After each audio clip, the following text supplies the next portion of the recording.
Hey, founders, happy Friday. It's Tanya here.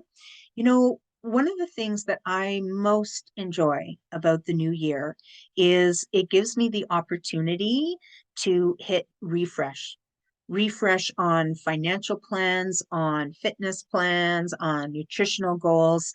And many of us around the world do the same thing, right? This is where New Year's resolutions came from. Fresh start.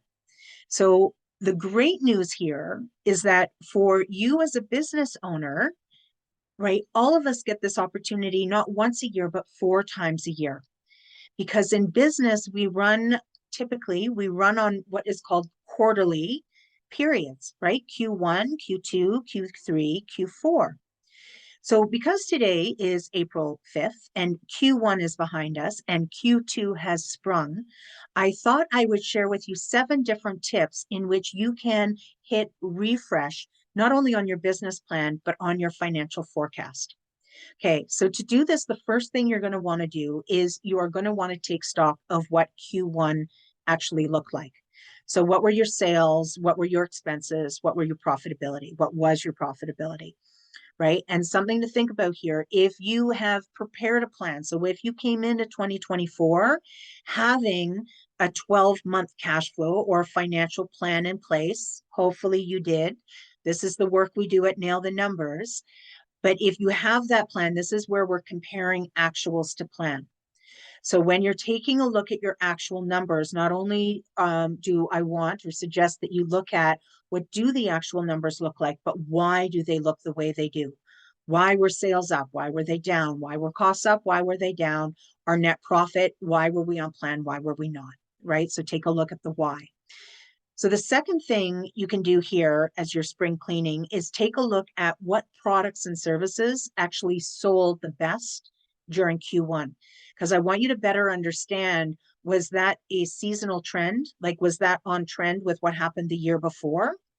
Or given our economic climate, is this something new, right, that clients are gravitating to or dismissing because economically it's just not feasible for them, right? So taking a look at if a product or service is selling and that's holding a long-term trajectory, that we want to start saying, okay, you know what? Clients are really, really gravitating to this. It wasn't a hot seller this time last year, but because of economic conditions, we need to really start forecasting for this product or service going forward. Make sense? Okay. Number 3, this is definitely the time to go after any accounts receivable that you have not been able to grab yet, right? So anything that's past due, 30, 60, 90 days, get on the phone, make sure that you can collect that. Let's not wait until year end. We want to get that money in. Also, again, given the economic climate, this might be an opportunity to go in with a little bit more compassion, maybe, than you would have normally. Speak to people, ask how they're doing financially, ask if they need to have a new financial payment plan in place, right? So meet them where they're at and really look to build a win-win solution for you and for them. Number 4, if you're a financially fierce if you're a financially fierce founder, this is going to be a relatively easy step for you. It'll take less than 5 minutes. If not, bear with me, but this is where I really am hoping that you will dial in on your direct costs, right? So go into taking a look at, has anything increased with respect to any of your material costs, your freight, your shipping? Are your merchant fees the same? Transaction fees? Are there any adjustments to be made on your direct labor? Taking a look at all of those numbers. So if we catch it in that quarter, we can make small minor adjustments to pricing as necessary. If we wait to the end of the year, we have missed all of that lost revenue because we have not adjusted our prices.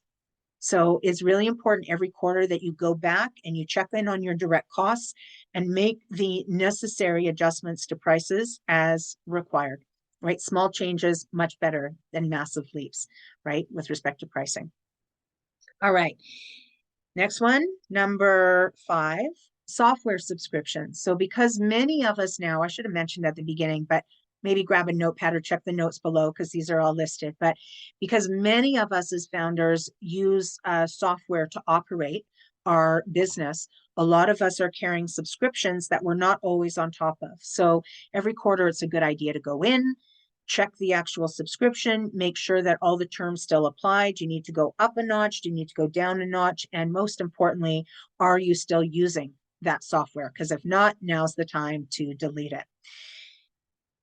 Number 6 is what we call KPIs, key performance indicators. Now, many small, I don't like the term small, but many business owners, many founders out there don't necessarily measure KPIs. KPIs, key performance indicators, that are really the founding metric on which is going to better help you establish if your business is moving in the right direction or not. So all of you will have different KPIs, right? There's different things that you're going to measure. Some of the common ones, obviously, sales, costs, net profit, tied into numbers. Of course, I know I'm biased, but given where you're at in business, is your focus specifically on marketing right now and generating more revenue? Because then your KPIs might be, how many people did we create awareness with? What does our conversion rate looks like? What do our conversion rates look like from awareness to interest, engaged, and then sold, right? What are the customer acquisition costs? I'm giving you just some examples here. If you're beyond the revenue generating point and you're really looking to hone in on scaling, you might be looking at productivity KPIs, like productivity of your team or your direct labor. Again, everybody's different. If you've never looked at KPIs before, just pick one to start. Pick one to start and find a way to not only measure it quarterly, but hopefully monthly, to get you in the groove of knowing what to actually look for when it comes to KPIs and how to start measuring and modifying as required. All right. Once you get all of that done, now, my friend, you are ready to make adjustments. Now is the time that you've gone through all the analysis, you're understanding, what it looked like and why it looked like that. Now is the time to make the adjustments going forward. So here is where you are going to adjust your financial forecast. You're going to take a look at your Q1. You're going to adjust your plan with your actuals and see exactly, based on those actuals, where you're going to end up at the end of the year. If you need to make changes now is the time to change the next 3 quarters. Do you need to adjust your units sold? Do you need to adjust your direct costs?